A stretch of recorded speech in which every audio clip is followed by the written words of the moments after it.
170, 180 beats a minute. Patients usually don't tolerate that because What was mine today, 112 or something? Okay. 112 is fine. The key thing we worry about when it comes to atrial fibrillation, though, is if it's going very fast, it can cause a drop in your heart function. It can cause your heart muscle to become weak and your function to drop, and it puts you at risk for heart failure. Okay. You know, let me interject. 112 is even high for me. I often will sit around at 70, 80 when I'm just sitting around. And it's always been like that. Yeah. Okay. So that's one key thing. It may make sense for us to do an ultrasound of your heart. I'm sure you've had that before. Probably, I don't know. Not in a very long time. Yeah. And so what we're going to be looking for is, one, let's take a look and make sure that your heart size remains normal. Two, let's make sure that your heart function remains normal. Okay. And three, sometimes some patients with long-standing atrial fibrillation, they develop leaky valves, especially of the right side of the heart. I'd like to make sure that that's not a problem. Okay. Because most patients don't feel anything. And that's all with the ultrasound and stuff. Yes, that's all the ultrasounds. Yeah, So we'll get that squared away. Okay. Now, the second, probably the most important thing we worry about is every time we see somebody with atrial fibrillation is, what's the risk that you might develop a stroke? And we have a way of determining stroke risk.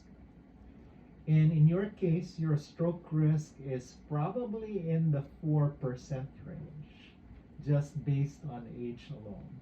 And when your stroke risk is more than 2% per year, we do recommend that you be on a blood thinner, like Xarelto, like what you're on. That's fine, and I like it, and it doesn't worry me. It doesn't say, oh, you're going to have bleeding, you got nothing. Good. It reduces your stroke risk by as much as 80%. Really? And so we certainly recommend that if your risk is high, that patients be on it as much, especially if you're tolerating it fairly well. Oh, absolutely. So you're probably going to be on this for life. That's fine. I was going to say, I thought I had a... Is there one in your pocket? I thought I had... Just so I didn't forget it. I guess it's not there, but just a Tums. Yeah. Now, Nope, not that. Terilo.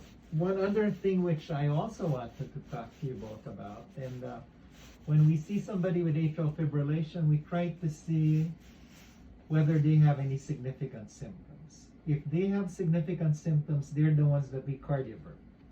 They're the ones that we put on other pills to keep normal. They're the ones that we sometimes do an ablation on, or even put pacemakers in.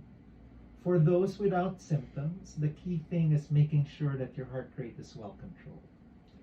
And for a time when we've done research on this issue, as long as your heart rate on the average is less than 110, ideally less than 80, then that would be perfectly fine. That should be safe for you. And that's, I think, wasn't today, but that's because I'm a little anxious, I guess.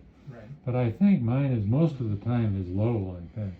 It always has been. I remember sitting around, 60, you know, just ran the Marine Corps Marathon, you know. So, I hear you, yeah. okay. One of the things that I would suggest, though, on top of the ultrasound of your heart is once we're done with the ultrasound of your heart, it would make sense to fit you with a monitor. The monitor we have nowadays, sir, and you probably have had this too, it's a lot better than the previous Voxy ones that we had to have patients wear around their waist. It's the size of a credit card. It has an adhesive on it. They put it underneath your clavicle. And it's like having an EKG for a full 2 weeks. I'd like you to wear it for 2 weeks. Okay. And when you're wearing it for 2 weeks, just go about your day-to-day activities as if it were an ordinary day. So I just do my workouts. Yes. Yeah, okay. I'd like to see what your heart does. Whether you're asleep, you're working out, you're chatting with friends, you're visiting with relatives. So we make a logbook with it. If you feel anything, you can tap it. It will mark 45 seconds before and 45 seconds after, so we okay. could see what's going on. So I don't need to write You anything could down also, even. if you're a writer, because some people don't like writing stuff, but if you're a writer, they will give you a diary for it. And you could Yeah, do that I'm a as well, writer. or you could do both. Yeah. I think that's a great idea. Yeah. Yeah. Because we'd like to correlate your symptoms with your heart rhythm. I'd like to see whether, if you feel anything, if that's got anything to do with your atrial fibrillation, or maybe you're having PVCs as you described it, Yeah. and we should Okay. be able to. Yeah. Okay. Okay. And we were, so in the chart, you can see we went to urgent care Yep. about a month ago. Mhm. He got up and was feeling very lightheaded, Mhm. and we talked to his primary care, and she said, you should just go get checked out. And Yeah. so we were a little bit concerned that maybe it was heart related. Mhm. So I think this is a good idea. Get a good 2 weeks of Yep. 24/7. Mhm. So it's like going around with a monitor. Yeah. Place, without it being implanted in your body. Hmm. You can shower with it. Really? The only thing I wouldn't do, sir, is go swimming in it. Okay. I don't So, swim much. but you can shower with it. I spent my whole life lifeguarding and all that kind of Okay. stuff. But I haven't done much of that. You lately. haven't in a long time, yeah. So here's the other reason why I'd like you to wear a monitor. You have this pattern on your EKG, which appears to be chronic as well. It's called the left bundle branch block pattern.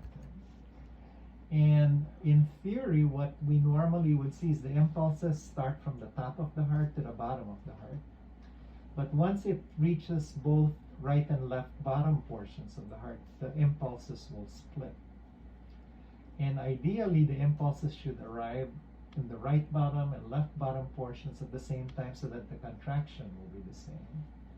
When you have a left bundle branch block, the contraction on the left side is delayed. And in about 10 to 15% of patients, they develop dysynchrony in the way the heart contracts. It can compromise the way your heart squeezes. It can make your heart function drop. And again, it puts you at risk for heart failure. By fitting you with a monitor, it would also tell me what that is doing, if you have any conduction problems. And by doing the ultrasound too, it will again show whether or not your heart function. I'm all for that. I Yeah. don't. I don't think I've got anything. I mean, I'll go home and get on my exercise cycle for an hour, you know, or my treadmill for an hour, you know. That's just what I do. And it's never, other than that one, and I think that was probably an Yeah. any ear thing. When you're exercising and you're on your treadmill or on your bike, just let us know when you're doing that. Because that's the other key thing. I'd like Mhm. to see if your heart rate increases appropriately Mm-hmm. when you're exercising. What do you mean, let you know? Well, we'd like by marking it on your diary. Oh, okay, okay. Because for some patients with this left bundle branch block pattern, sometimes the conduction slows down, Okay. and so your heart rate doesn't come up appropriately, and that puts you at risk for fainting, being lightheaded, and that's what I would like to see. Okay. Yeah. Sure. Okay. Sure. Questions so far? No. Okay. Now, I did have another question for you, Sure. sir. I'm sure somebody had talked to you before about being on a drug that slows your heart rate down, like a beta blocker, and Stephanie mentioned it to me. Do you have a bad reaction to a beta blocker? Do I? I don't think so. He's never, as far as we know, he's never been on one. You've never been. I don't. Yeah. Not that I You've know. never tried it. But No, no. Okay, all right. The reason I am not a big pill taker. I'm not a big medicine pusher I hear you. at all. Yeah, Just yeah. not. These little red things that I take every morning. Mhm. Generally, I do pretty good, but Okay. I've been on occasionally on an antibiotic or something, and I'm just kind of a. I hear you. You know what I mean? Yeah. Yes.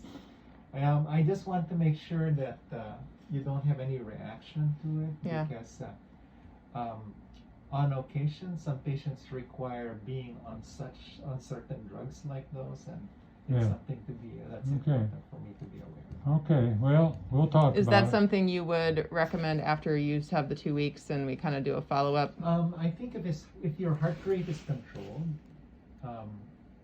if your average heart rate is under 100, you're feeling well, I would be perfectly fine with that. But I think we need to take into account whatever we see first. Sure. Sure. Mhm. Whatever. You just tell me. Okay.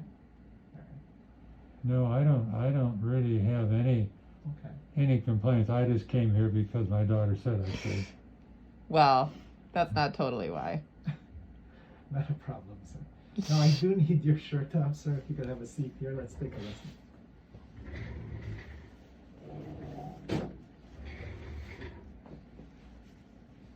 And while you're doing that, sir, I'm just gonna pull you up here. Sure.